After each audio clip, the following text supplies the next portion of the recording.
Paul Russell from DSTL at Porton Down, where he is a medical officer, principal medical officer, I should say. Oh, we're all principal medical officers, it's civil service grade. And Paul will be talking a little bit more about the area of deliberate release.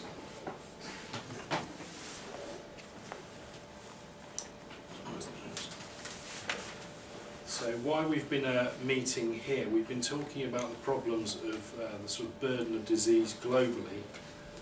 Now, just to add to our woes, what I'm going to talk about if someone decides to add to that problem by actually deliberately introducing an infection or infectious disease,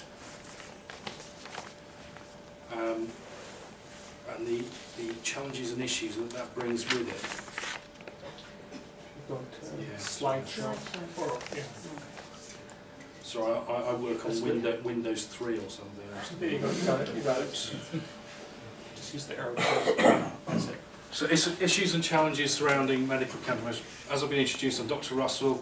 I'm also a consultant at Salisbury NHS Foundation Trust as well. I do both jobs part-time. So as I've mentioned, someone may decide to introduce a live organism deliberately and really to kind of discuss the challenges and security issues of this. You need to kind of know who's going to do it. So essentially we have kind of three groups. We have the individual with an individual agendas, the so-called lone wolf. An example of that was, I'm sure you're aware, in the United Kingdom we had drummer Rigby who was caught in a London side street by two individuals, completely unpredictable. They had their own agenda, they committed an act. Similar issue here, that someone might decide off their own bat to commit a crime using a microbiological agent. Some of them might be a little bit non-technical, others may have, read the book, can do a bit of microbiology, may have had the training to be a microbiologist and can do something a bit more than the individual that can't. There may be individual groups as part of an organised network. That might be a new group that's not been heard of before, or a faction or a recognised terrorist group, for example Al-Qaeda. Then you have the state-sponsored group, where you have a group of terrorists that are working on behalf of a nation state to cause aggravation to another another sort of state. Almost a biological warfare scenario where you've got two nations now actually going to be fighting one another or possibly having open hostilities, but one nation has used a terrorist group to actually do their dirty work. And what the triangles represent is essentially the resources that are available. So if you're a country and you've got a state program, for example in the Cold War Russia, you have access to a number of different organisms.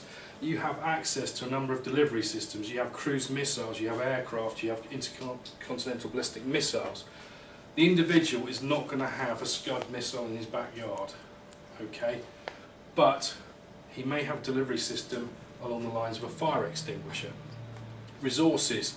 More people in it, the more money you have. And again, the scale of production. An individual might have garage production, he might have a fermenter or a little sort of demijohn type things you buy from a winemaker, to the full sort of state program where you have numbers of laboratories and large-scale fermentation facilities. Agents, well, everyone likes a list. So we have the Health Protection Agency document, which now I think will be changed to the Public Health England one. WHO release it, CDC, and they've all got similar lists with anthrax, plague, tularemia, and all sorts there. Now, from a microbiology point of view, they're nice, sexy diseases. They're great. There's research. Hey, I research on Black Death and all this sort of thing. It sounds good. Okay. There is a considerable amount of ignorance in the medical profession as well as the public. Okay. If I was to say to a British doctor, I work on tularemia, they'll look at you blankly and say, what's tularemia? If I go to Scandinavia and say I work on tularemia, they'll be more receptive to it because it's actually a disease that occurs in Scandinavia. However, talk to anyone in the public about anthrax, it's an immediately scary thing, it's a matter of ignorance, but it's also that fear and panic that something could go on with anthrax. Now, what is the reality going to be? That is your non-technical person. That's your pathogen. There's plenty of it lying around if you look for it. That is your delivery system, which you can buy from any hardware shop for £1.50. That's as simple as it gets.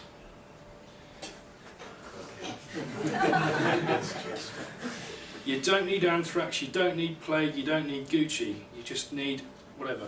This group, a little bit more sophisticated, but the thing was fairly similar.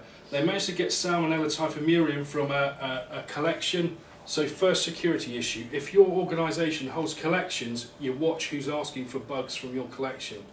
Check their background.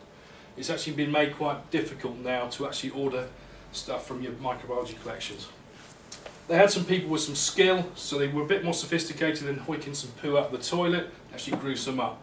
But the delivery system was the same. They sprayed it on salad bars in Pizza Huts and things like that.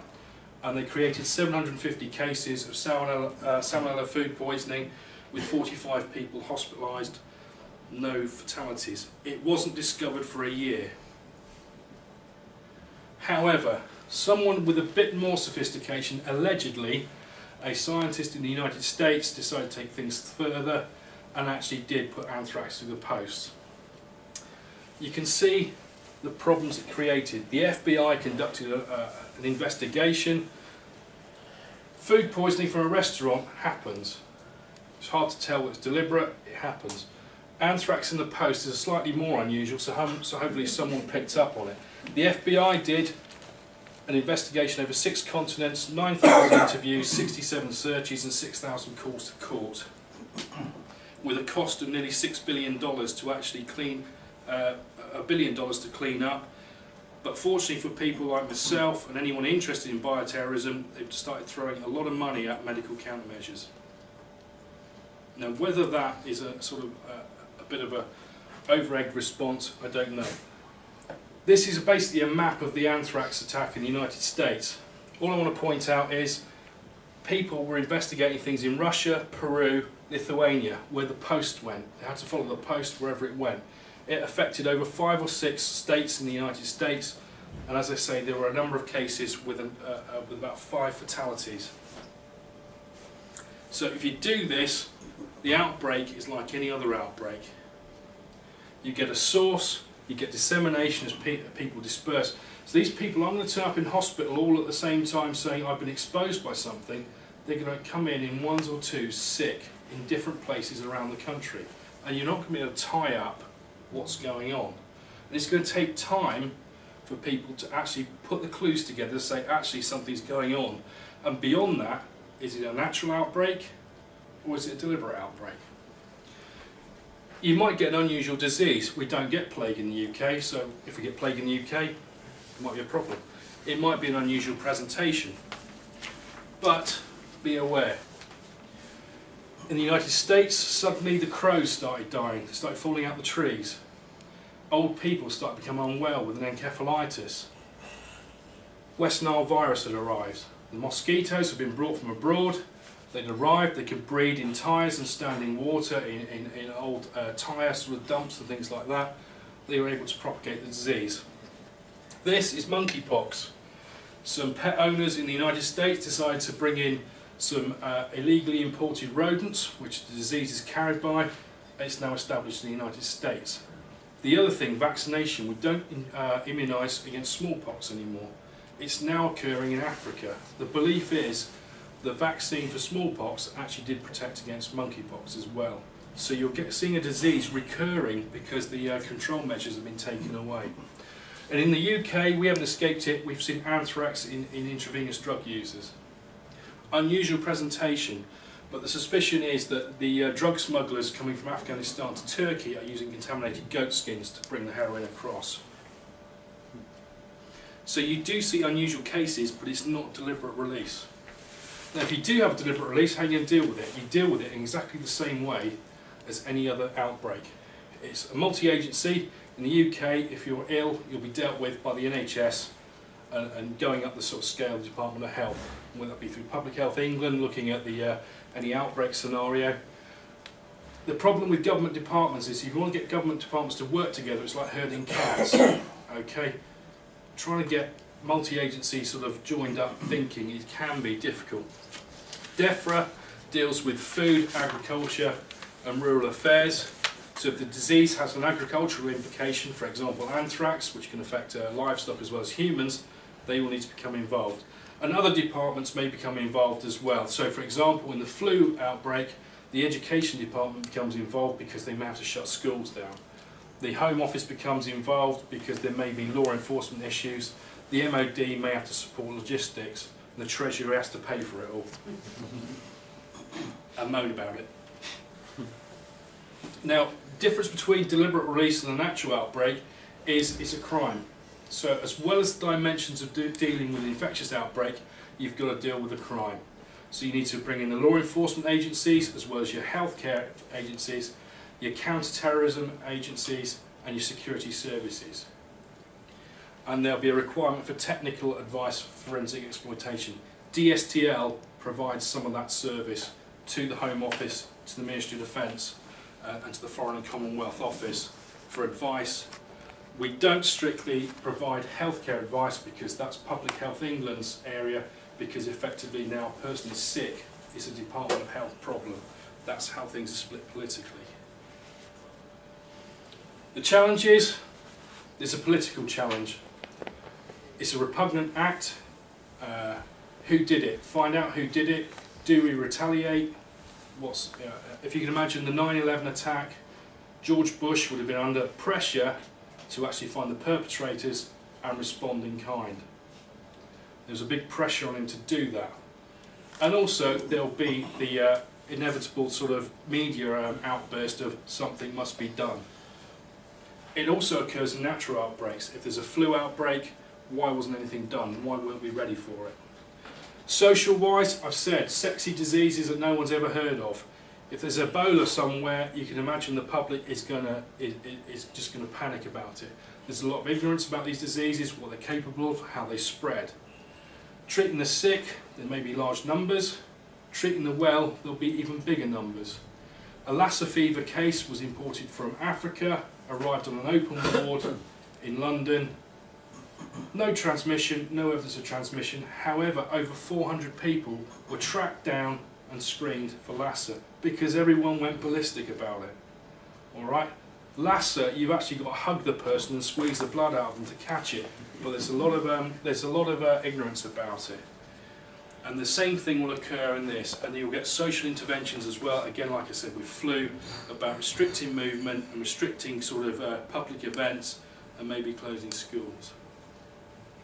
What have we got against it? Medical countermeasures. Bacteria, we can use antibiotics, albeit with the issues that you've raised about resistance.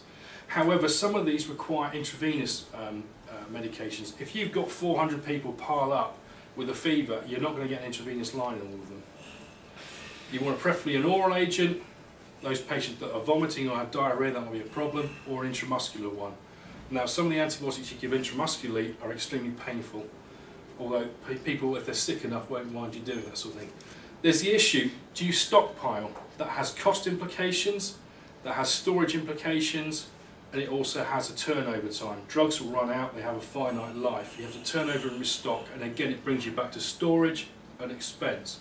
Do you need to prepare for something that might never happen? Prophylaxis, do you give everyone antibiotics? If an event occurs, do you give antibiotics? In the anthrax outbreak, 32,000 people were given ciprofloxacin. Did they all need it? Did they all take it? That's certainly the answer to that is no.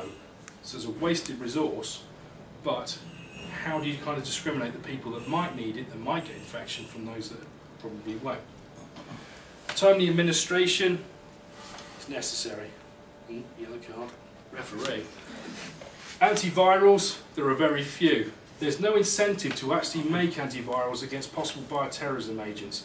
Naturally, they're quite rare. Ebola occurs once every 3 or 4 years, between 90 and 200 cases. There isn't going to be any return for that.